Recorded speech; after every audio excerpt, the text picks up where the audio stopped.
sifat. Jadi di dalam hereditas itu dijelaskan tentang bagaimana sifat-sifat orang tua itu diwariskan kepada keturunannya.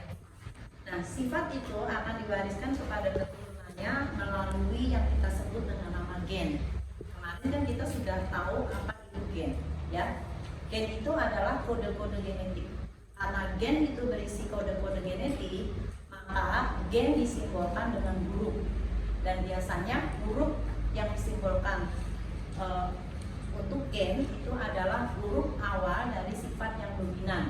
Misalnya kita ambil warna kulit hitam, putih.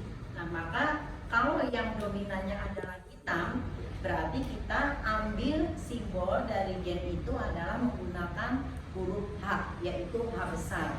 Sedangkan untuk putihnya resesif berarti H kecil. Nah, sebelum kita lebih lanjut menjelaskan tentang apa itu hereditas, kita akan mengenal dulu Mendel. Mendel ini dikenal sebagai bapak genetika karena beliaulah yang menemukan bagaimana pola-pola pewarisan sifat gen kepada keturunannya. Mendel adalah seorang biarawan. Jadi pada saat dia bertugas sebagai biarawan, di situ Mendel itu mengamati kacang polong atau Pisum sativum. Nah, pada kacang polong itu di sana Mendel melihat ada beberapa sifat yang mencolok, seperti bagaimana warna kulit bijinya, bentuk polongnya, kemudian bagaimana kedudukan bunganya, ukuran tinggi batangnya, dan seterusnya. Nah, dari hasil pengamatan ini, Mendel menghasilkan yang disebut hukum Mendel 1, ya. Hukum Mendel 1 itu dikenal dengan nama hukum segregasi. Hukum segregasi itu hukum pemisahan alel secara bebas. Jadi pada saat membentuk gamet, alel itu akan memisah secara bebas sehingga dihasilkan gamet-gamet. Nah, hukum Mendel 1 bisa kita lihat pada persilangan monohibrid. Nah, ini ya, kita akan menunjukkan seperti apa sih hukum Mendel 1 ya. Jadi di sini kita ambil contohnya di sini parental. Parental itu berarti orang tua atau ketua atau induk. Misalnya tanaman itu tinggi. Tinggi disimbolkan dengan genotip T besar, T besar. Kenapa genotip itu disimbolkan dengan 2? Karena sesuai dengan sifat kita itu diploid, hasil peleburan dari ovum dan sperma. Ovum haploid, sperma haploid menjadi individu yang bersifat diploid. Makanya genotip selalu disimbolkan dengan 2, dengan sepasang. Misalnya ini tinggi T besar, T besar. Rendahnya berarti kan resesif ya, dia T kecil, T kecil. Nah, hukum Mendel 1 kita lihat di sini. Jadi pada saat pembentukan gamet, di situ terjadi pemisahan alel secara bebas. Yang tadinya alel itu T besar memisah menjadi gamet T besar dan T besar. Kalau alel itu T kecil memisah menjadi gamet T kecil dan T kecil. Kalau alel itu T besar dan T kecil, maka memisah menjadi gamet T besar dan T kecil. Itu yang dimaksud hukum Mendel 1 atau hukum segregasi bebas. Nah, selain hukum Mendel 1, Mendel juga dari hasil pengamatan tersebut menghasilkan yang disebut hukum Mendel 2. Jadi Mendel 2 ini dikenal dengan nama hukum assortasi, penggabungan gamet-gamet secara bebas. Ya, intinya adalah penggabungan gamet-gamet secara bebas, dan itu bisa kita lihat di persilangan dihibrid. Kita lihat di sini. Persilangan dihibrid adalah persilangan dengan 2 sifat beda. Kalau tadi monohibrid kan 1 sifat beda, misalnya ukuran batang tinggi rendah, berarti itu 1 sifat, yaitu ukuran batang. Kalau dihibrid berarti 2 sifat, misalnya 2 sifat di sini adalah bentuk biji, bentuk bijinya itu bulat atau keriput, warna bijinya kuning atau hijau. Jadi ada bentuk biji, ada warna biji. Jadi ada 2 sifat beda. Nah, itu namanya persilangan dihibrid. Kalau 2 sifat berarti ada 2 alel, ya kan? Kalau 1 sifat 1 alel kan, misalnya tinggi T besar, berarti karena 1 sifat. Kalau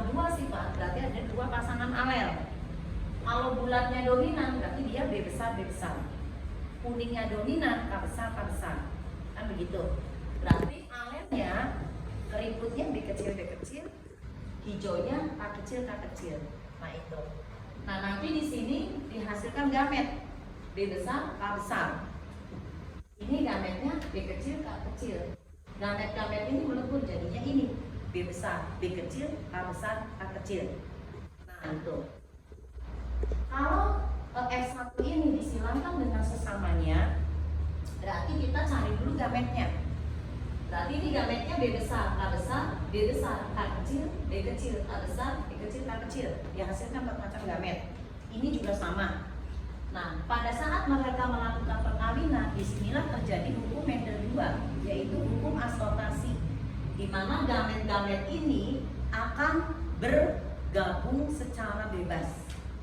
B besar K besar dengan B besar K besar, B besar K besar dengan B besar K kecil, begitu seterusnya. Nanti ini juga bergabung lagi. Nah itu yang disebut hukum Mendel 2. Ya. Nah kemudian kita lanjutkan lagi di SMP kelas 9. Kalian pernah mengenal yang disebut persilangan monohibrid. Tadi sudah Ibu jelaskan bahwa persilangan monohibrid adalah persilangan dengan satu tanda beda. Misalnya ukuran tubuh, ukuran batang, tinggi, rendah, itu berarti satu tanda beda, ya. Nah, persilangan monohibrid itu ada dua macam. Ada persilangan monohibrid dominan sempurna. Jadi kalau dominan sempurna tuh cirinya apa, Bu? Cirinya F1-nya itu dia salah satu dari sifat induknya. Di sini induknya itu yang dominan tinggi. Nah maka si tinggi itu akan muncul di F1. Jadi ini T besar, T kecil, gametnya ini. Nanti gamet ini kan melebur, ya kan? Jadi T besar, T kecil. Genotipnya T besar, T kecil. Fenotipnya tinggi. Kenapa tinggi? Karena T besar bersifat dominan sempurna. Jadi menutupi sifat T kecil. Nah itu ciri dari persilangan monohibrid dominan sempurna.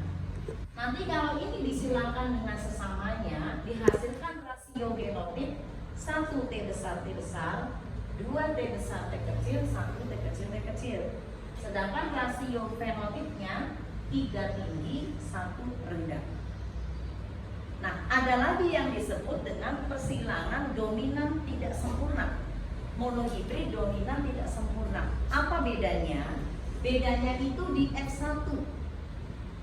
F1 ini akan menghasilkan fenotip yang baru, yang merupakan gabungan dari kedua sifat itu. Merah dengan putih jadinya merah muda. Merah muda itu sifat baru kan? Sifat baru. Nah itu berarti sifat itu intermediate. Artinya merah dan putih ini bercampur sempurna menjadi warna baru, yaitu merah muda. Itu ciri dominan tidak sempurna. Hasil dari perkawinan sesamanya, rasio genotipnya sama. 1 M besar, 2 M besar, M kecil, 1 M kecil, M kecil. Bedanya itu di rasio fenotip. Kalau tadi 3:1, kalau ini rasio fenotipnya merah, ini muncul di F2. 1, merah muda 2, putih 1. Jadi rasio fenotipnya 1, 2, 1. Nah, kita lanjutkan. Tadi sudah Ibu sampaikan tentang bagaimana persilangan monohibrid. Selain persilangan monohibrid, ada juga yang disebut persilangan dihibrid, yaitu persilangan dengan dua sifat beda. Misalnya di sini sifat bedanya itu adalah bentuk biji sama warna biji, ya. Nah, pada persilangan dihibrid, nanti di sini akan dihasilkan 16 keturunan. Jadi dari hasil perpaduan atau penggabungan gamet-gamet ini akan dihasilkan 16 keturunan.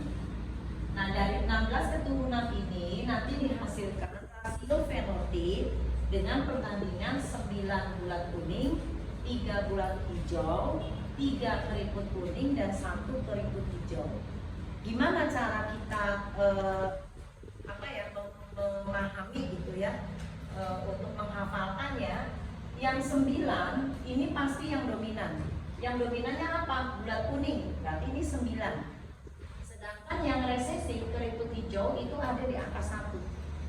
Nah, Sedang yang angka 33 ini itu adalah yang rekombinan. Rekombinan itu gabungan bulat, hijau, keriput, kuning. Ini ada di angka 33.